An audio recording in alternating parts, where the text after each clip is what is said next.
fact, Gibeah is around 5 miles outside of Jerusalem today. I've seen the hilltops there.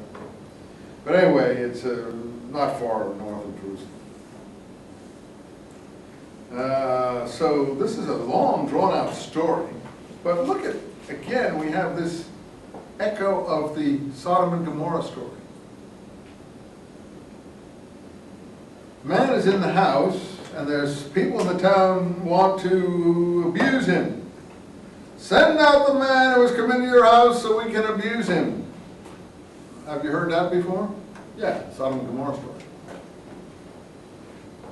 Line 22, right?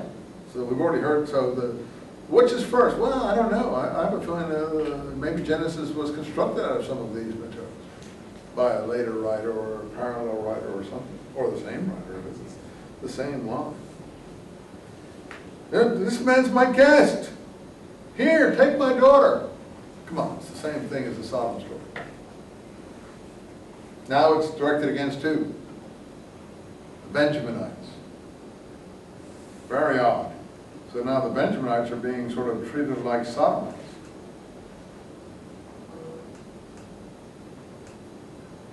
Anyway, finally the Levite gave in, and they don't want to have homosexuality here, though. They want to have copulation with the daughter, not with the men themselves.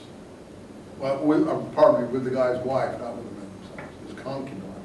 So a slight shift here. Anyway, they knew her and outraged her all night till morning. So all these guys had their way here. Now, line 29, he's so angry he cuts her up in pieces, 12 pieces, and sent her out to the land. What's he asking for? Vengeance for his dog, for his wife, for his mistress or whatever. Now, this is a very odd story, don't you think? It's about as odd as they get. Again, and we're reading the Bible pretty closely here. You know, we're not just skimming it, so I think that's a plus. I don't know what the rabbis would say about all this, frankly, or what the theologians would say. But anyway,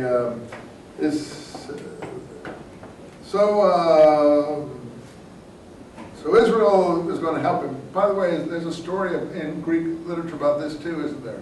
Pelops story, where they cut Pelops up and they feed it to, and that's the story of the Peloponnesian alliance or something, isn't there? It's a parallel story in the Greek literature. Another parallel. Yeah, that's also an Aeschylus. Huh? That's also an Aeschylus. That's an Aeschylus too, huh? You're my Greek expert. I haven't had a good Greek expert in my classes till now. Where do you do this, in comparative literature? No, actually last summer I just kind of got on the Greek literature and just read all of it. Oh, wow. What's your major? Literature. Yeah. Well, that's good. You really got it. You're the first person I know. So the Pelops is also from Aeschylus. So Pelops, I'm writing this down. Pelops is from Aeschylus, and so is Iphigenia. I'm writing this down. Iphigenia is also Euripides. Aeschylus. Well, yeah, Euripides rips stuff off of Aeschylus, but anyway. But he does better. Euripides? Yeah. You like Euripides? Oh, I like Aeschylus better. Oh, I'm a big Aeschylus fan. Euripides is sort of a bit corny, you know. He's too modern, He's already moved ahead. I like Aeschylus. He's like the old days. Anyway, that's cool. Euripides is good, but depends who. So these are Greek playwrights, Greek tragedy playwrights, in case the rest of you are wondering, from the 400 BC period. Anyway, they all come together. And he tells them the whole story of what happened to the Gibeah. So this is Saul's ancestors here. It's an anti-Saul story, I think, here. You have to know who the Gibeah is and so on. And see, the Benjaminites weren't wiped out. How could they be wiped out if Saul is the son of Benjamin? So the Benjaminites muster at Gibeah 2, line 14. They have 25,000 men. It's a civil war going on here. And they go to Bethel, line 18, to consult the oracle, the god there, you see. The rest of the people are going to fight Benjamin. Very weird story, civil war story. have this battle here. 18,000 Israelites were killed, all experienced fighters, line 25. Then they all went up to Bethel, which is the shrine of the north, afterwards, and where the prophets will go and prophesy against the north. And the Ark of the Covenant of God was there in those days. So the Ark had moved now from Shiloh to Bethel, according to this. Originally it was in Gilgal, then Shiloh, then Bethel. And the oracle they get, like, this is Delphi, isn't it? Just like Delphi, go tomorrow and he'll be delivered. So they go, they consult the oracle if you want. And line 35, Yahweh defeated Benjamin before Israel. And they killed 25,100 Benjaminites. Yeah, right, I believe that. Good luck to you if you... and this is an ancient newspaper. I don't necessarily think the journalist got it right. So anyway, 25,000 fell, 46. All brave men, 600 escaped. This is again much later. They said, so they weren't all wiped out. They stayed in the mountains for 4 months. Meanwhile, Israel went through Benjamin and put everything to the sword, cattle, everything.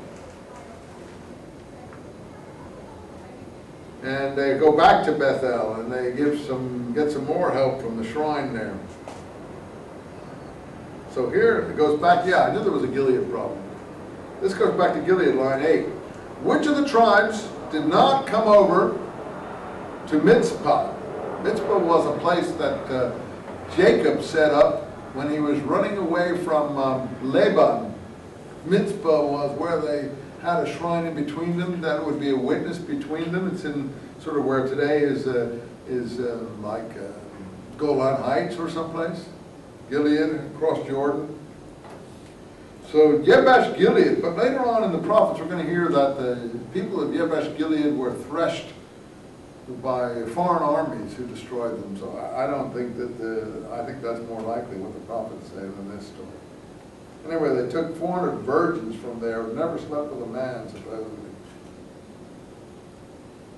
And Benjamin then was brought back and given the women from Jabesh Gilead, who had been, because Jabesh Gilead didn't come over and help in the campaign, according to this. So they felt, this is ridiculous stuff. So they felt it's honest, but it's, you know, not. So they felt they could go and take their women. I mean, that's the way people would behave in the Middle East today, so I mean, frankly, it's not much different. But